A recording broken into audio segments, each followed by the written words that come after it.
All right, I'm just going to cut straight to the chase with this one. We're saving this iMac today. This is a 2009 27-inch iMac with the Core 2 Duo in it. It's one of the ones I picked up last year from that trip to Cincinnati. I'd love to go back there again, by the way. And I may have liked this machine a little bit much, to the point where I actually ended up using it a lot. It makes a good desk machine. It's compatible with a lot of old technologies and crap, but it can still get on the modern internet with the operating system combo I have on here. So it's running at the moment. Well, for a while it was running a dual boot of Mac OS X Snow Leopard and not Mac OS, but Windows 7. I had High Sierra on here at one point, but it was kind of slow, so I went back to just using Snow Leopard. And then things got really slow. Windows 7 was acting up a little bit, but it was still usable enough that I really didn't care about it. And then my Mac OS X Snow Leopard partition decided to completely stop booting. I've tried redoing the system a couple of times because I thought that maybe the hard drive was going bad, but then I was able to reinstall the OS. And at that point, I had actually upgraded it to Mac OS X Lion, which is on this flash drive. And that worked. That restored the system until the system froze up at some point. I had to hard shut it down.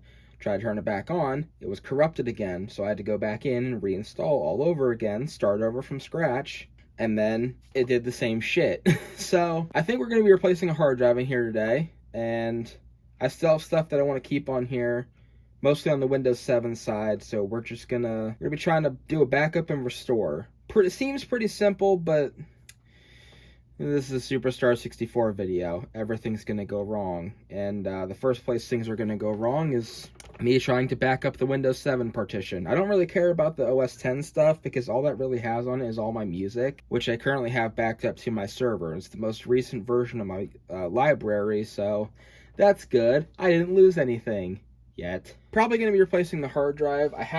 This has a 1 terabyte hard drive in it. It's SATA, it's all that fun stuff. I have another 1 terabyte SATA drive in another room, which we're probably going to try. Hopefully that works, because if not, I guess we'll be taking a trip up to Micro Center, and I don't have time for that tonight because the nearest one to me is in Cleveland. So let's just get the show started here. I have quite a few ideas on how I could possibly fix this thing.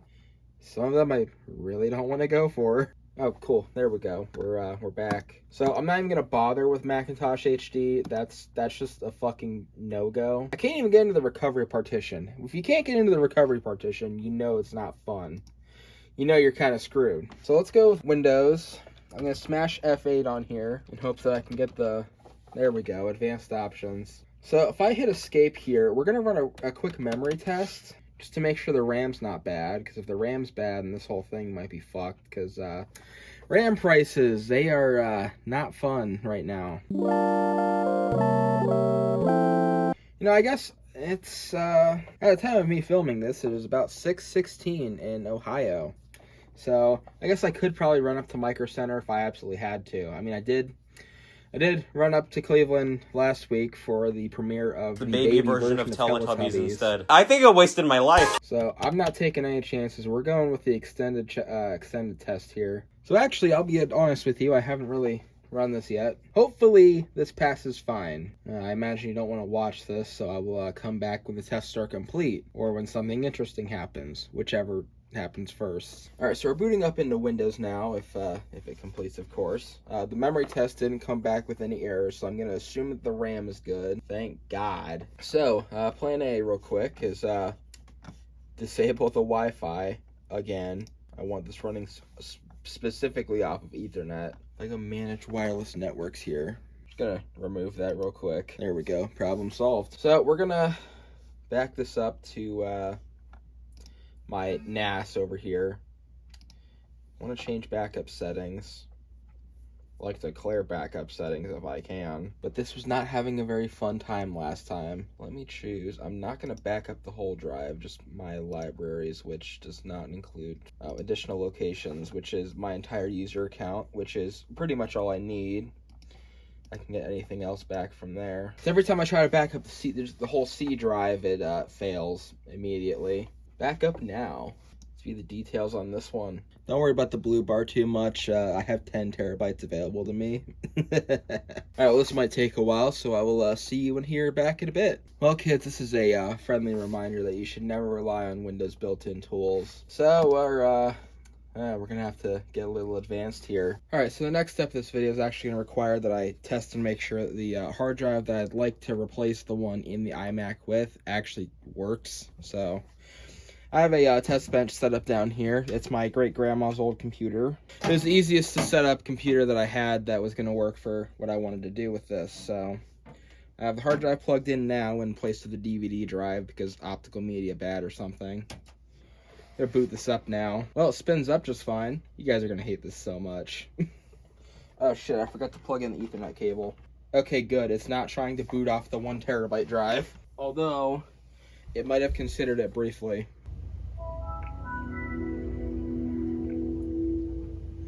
That's right. We're using Windows Vista today.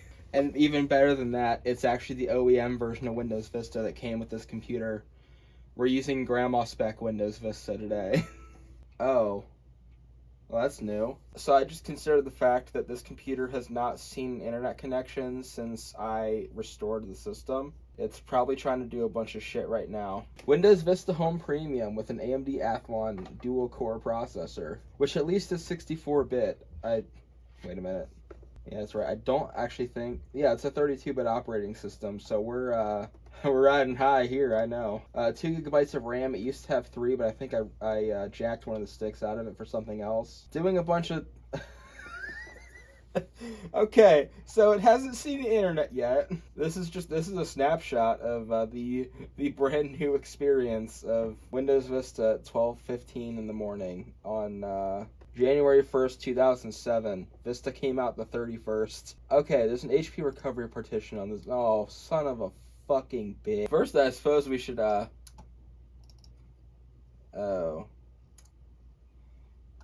an idea of where this hard drive might have come from. In fact, we're gonna find out what happens if I try to boot off of it. Yeah, the internet really slows this thing down.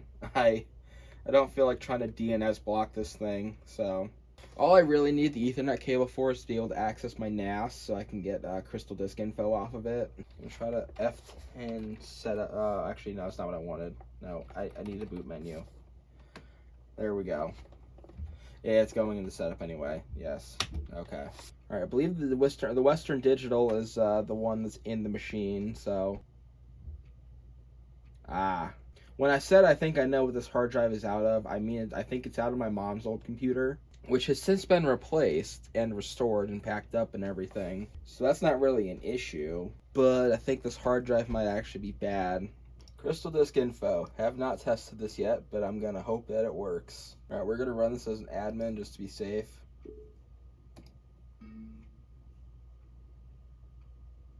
Oh yeah, that's right. We're running a 32-bit. I'm an idiot. Oh, okay, there we go. Oh, so I don't like that caution status. I have to wonder if maybe a reformat would help it, but I don't know. I'll try to install an OS to it real quick, and we'll see if that helps anything. Well, this is awkward. I am using a fresh copy of Windows Vista 64-bit edition, and it's not even finding the disk now, which is the one it's installed to. As you can tell, it's the 1 terabyte disk, and that's the only hard drive in the system. So why can't it find it? Windows can find it. It's booted off of it. How could it not? I don't know if that's because I deleted every partition on the drive and then flipped it to an MBR disk, but I'm still not super confident in this drive. I'll try with try setting up the way I had it before to see if it can still find it, but yeah, I don't like this. Okay, so I didn't really bother to get any footage of it, but I rebooted into the other install of Windows Vista, and this one still has the caution status, which in another world might be okay, but in this one, I need something a little bit more reliable.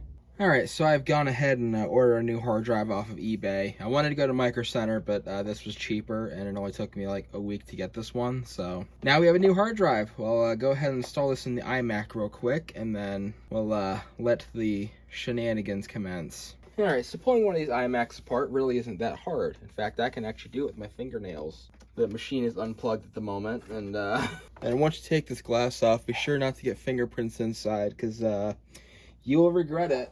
Now I have to try and remember which bit I need to take the screen off. I think it's T10, that's what I'm going to go with to start. Fully extended. Because there's about 5,000 magnets in this machine, it's impossible to actually keep track of these screws and keep them from going into the machine. See, I'm already 0 for 2 on taking this one apart. I've actually done this on video before, you just never saw it. That was the time I attempted to put a Core 2 quad in this thing. iMacs do not accept Core 2 quads. Thank you, Apple, by the way, for that one. I also tried to do a board swap in this computer once, but it failed because, partially because they sent me a 2010 board instead of a 2009. And partially because the display connector was broken on that board, so it was just useless anyway. For now, this display can now come out, and now I actually have to stand up and disconnect everything behind it. Like that one, and that connector, and of course this one. And you get to see none of it because it's all behind the screen. Look up the iFixit if you're trying to follow along here. This thermal sensor seems to be correct for the hard drive I'm replacing it with, so yippee for that. It's actually not a thermal sensor. The thermal sensor is built into the hard drive. And I've gone ahead and retrieved the last screw, so we don't have to worry about it anymore. So I guess before I continue too far, let's talk about the internal design of this machine. There's your GPU, it's actually replaceable. Your CPU is there, which is also replaceable with certain models of Core 2 Duo. RAM, as you probably know, is down here, and it's replaceable from the bottom of the machine. Disk drive, which doesn't read certain dual layers, thank you very much. Power supply, I believe that's the power supply, and then that's for the backlight of the display, which is an LED. And somewhere back there is the power socket going up to the power supply. And of course, I believe this is wireless communications of some kind, probably Wi-Fi. And, of course, our good old friend, the hard drive, which has brought this entire machine down. I forgot to mention that since the last clip that I probably put in the timeline, this thing doesn't boot anymore. We might be screwed. I hope we're not, but I hope we're not. I really do. Oh, okay, so those two screws, and then you pull it out. And as I somehow luckily guessed, this is in fact a Seagate hard drive. Why is there electrical tape over it? Since it does not matter anymore. I'm taking the electrical tape off. For anybody who's worked on Apple machines before, you might notice something missing on this hard drive. I thought this had an Apple logo on it, but this might have actually been a replacement at some point. I'm not entirely sure if hard drives from this era actually do have the Apple logo on them, but I could have sworn they all did. And that includes Seagate ones. I believe the screws holding the hard drive caddy in are the exact same spec as the ones that are holding the screen in, so you can actually mix those all together if you really want to. T8 appears to be the one that you use on the caddy itself. Bleh. There's two screws down here, which I guess you could call them more like standoffs, but they slot in here. They're also crispy. And then you got the two up here that hold the bracket in, which is actually a surprisingly simple bracket for what I thought it was going to be. Although Apple computers tend to have simple hard drive brackets in them, nothing too fancy. All right, I've held this on and it immediately comes off. Probably should have expected that. I thought it might be stuck on though. Hopefully that adhesive like foam or whatever on the top of the hard drive isn't structural to it at all. And then here's our replacement. All right, brackets installed in the new hard drive. Let's go ahead and plug it in. Make sure everything still fits. And indeed it appears to. So a bad thing happened and part of the plastic threads came out when I undid the last screws. So this is permanently gimped and that's fine. I don't care. Just for shits and giggles, I thought I'd try to crystal disk info this hard drive off of the Windows Vista machine, and this is the result I've gotten so far. It's still trying to boot. It's been doing this for like 5 minutes now. Usually it boots up in about 30 seconds. This drive is it's not looking good. It's not looking good over here. Well, I learned something new today. Apparently, if you mash F10 on startup, you can do this on Windows Vista and probably Windows 7 too. Yeah. All right, guys, so here's the plan. I am currently booting up into my OS X Lion recovery image. Well, not image, but the the flash drive. So I'm just gonna go ahead and install OS X on here, and we'll figure out something from there. Like I said, I don't really care much about the OS X partition on this drive as much as I do the Windows one. Take a look at the disk utility here. Somehow, some way, whoever sold me this hard drive completely blanked out everything on it, and that includes the partition structure. So unless this is meant for Windows, not Windows, but we know it's not for Windows because it didn't show up in Windows either. If this is for some reason meant to be for Linux, I don't know. I think somebody just completely blew away the partition structure on this drive and probably zeroed it out 1,000 times. Which, you know what? That's fine by me because I don't care what was on here to begin with. I just want my hard drive. Alright, I'll go ahead and see you when macOS is done installing. Alright, so while iLife is installing in this iMac, I think I have finally come up with some kind of a plan, maybe. And it involves a secret weapon that I've had laying around for a while. I suppose it was inevitable this computer was going to make an appearance on the channel again, but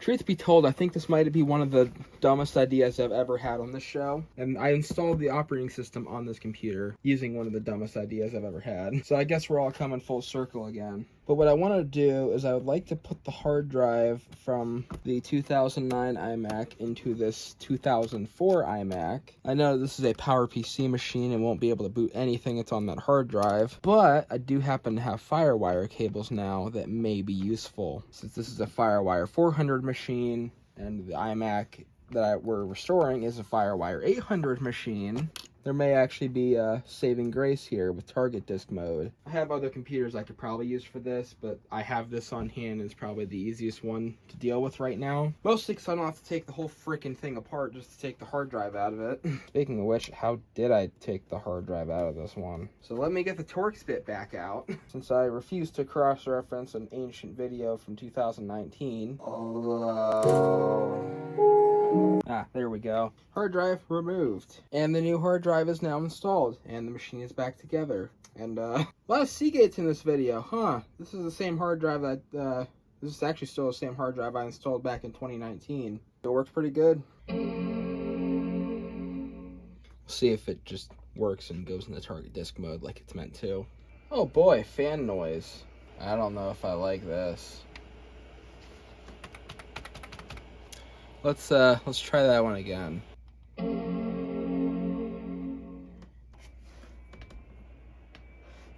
Ooh, oh, fucking hell.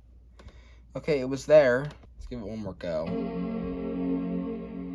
This is where I officially get pissed off, because now it's just not working. Like, I don't want to have to use a boot disk on this to get it to go into target disk mode or something. There we go. Okay, so apparently you can't use the iMac G5 for an Intel machine to do target disk mode. You can use an Intel machine to do target disk mode on an Intel machine. So I had to switch to the Mac Pro here for this, but you can see the partitions from the old hard drive on here. I am not brave enough to try to boot any of these. Although I do want to see, because I looked, macOS 10 does not seem to be able to mount the Windows partition. So can Windows mount the Windows partition? My Windows install is so doomed, you guys. I don't have high hopes at this point. Because I can't really image this drive like I usually do, because I don't intend on pulling this drive back out of the new drive back out of the computer, and if I restore it from the old drive, it's probably not going to work anyway. So I'd like to be able to at least save the old install and then see if I can't like clone it or something. 1440p screen, by the way.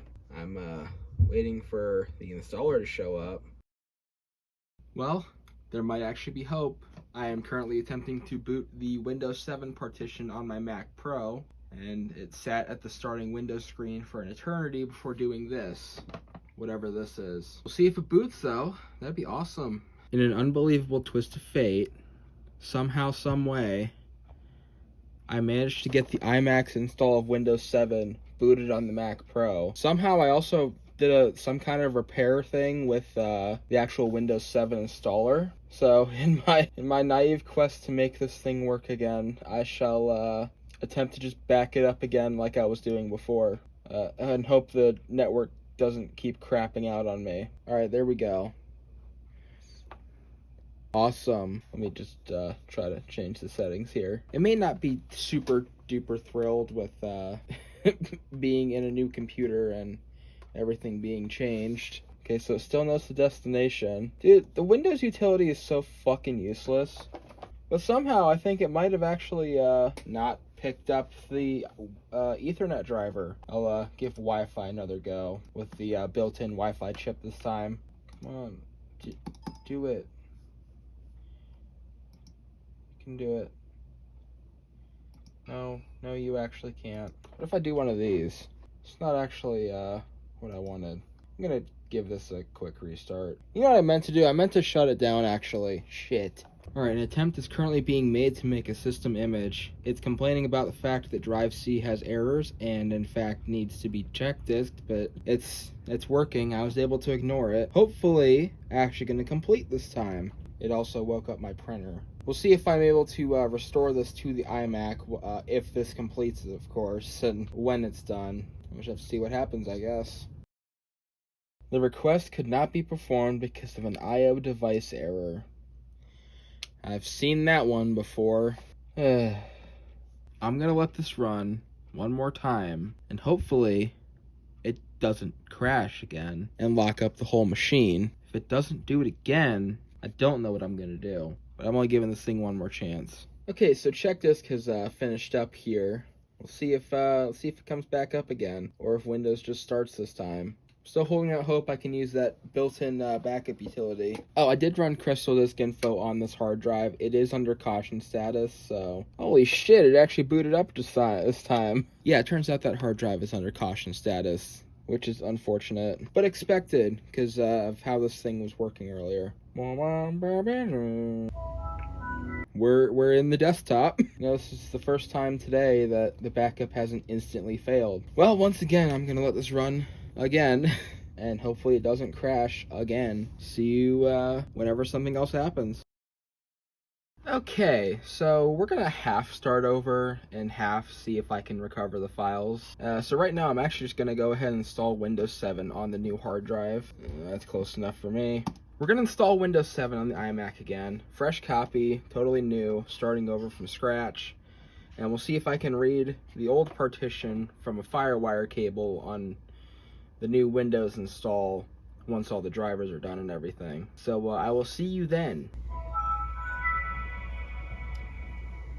So I had a slightly different idea, and hopefully we're nearing the end of this video, but I figured maybe instead of a 400 megabit per second connection, I can maybe do this over Ethernet instead. If I share this computer and share the folder over the network, the user account folder anyway, I can at least pull the user account stuff from this computer and then put it on the iMac over here. Now this is not the same install of Windows 7 from the iMac originally. This is this computer's install of Windows 7. You can tell because it has Half-Life 2 on it. Oh shit, it's trying to connect over Wi-Fi too. Just gonna quickly disable the Wi-Fi on here. Okay, good. We're on Ethernet exclusively now. I don't know if I have sharing turned on this computer. Find out real quick. Okay, turn on network discovery. I think a Xeon would be running a little bit faster, right? Alright, Boot Camp is the iMac's install of Windows 7. So we'll go in here, and then I will share this folder on this computer. So if you go to Properties here, should be a sharing panel. No, off completely. Share it. Yeah, the credentials are the same, so share. Well, I'm mad I should make this computer never go to sleep, because if it goes to sleep, then we're fucked. It's the beauty of having a server. It never goes to sleep. Maybe it's just me, but I'm starting to think the GPU might be going bad in this Mac Pro.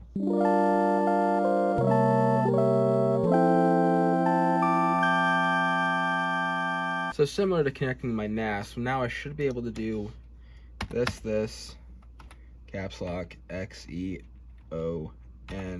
That should connect straight to that computer. Open this folder, and now I have access to all the files. So let's open a second one.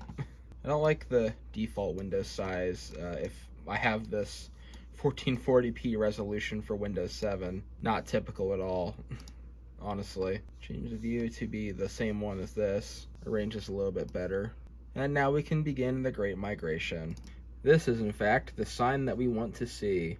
It's also a nice speed on that one. We'll Alright, so I will come back to this when it's over, assuming nothing goes wrong. Fingers crossed. Well, that ended up doing it. I managed to recover pretty much everything by the skin of my teeth, and we no longer have to deal with this hard drive anymore. And I only now have to deal with the fact that the fan for the hard drive will increase to 100% speed after about 10 minutes of using the computer. But hey, at least all my stuff's back. I can actually use this thing again. So, I don't know what else to say, but thank you all so much for watching this edition of Life in the Tech House. I hope it wasn't too underwhelming, but I will see you next time and in the night sky.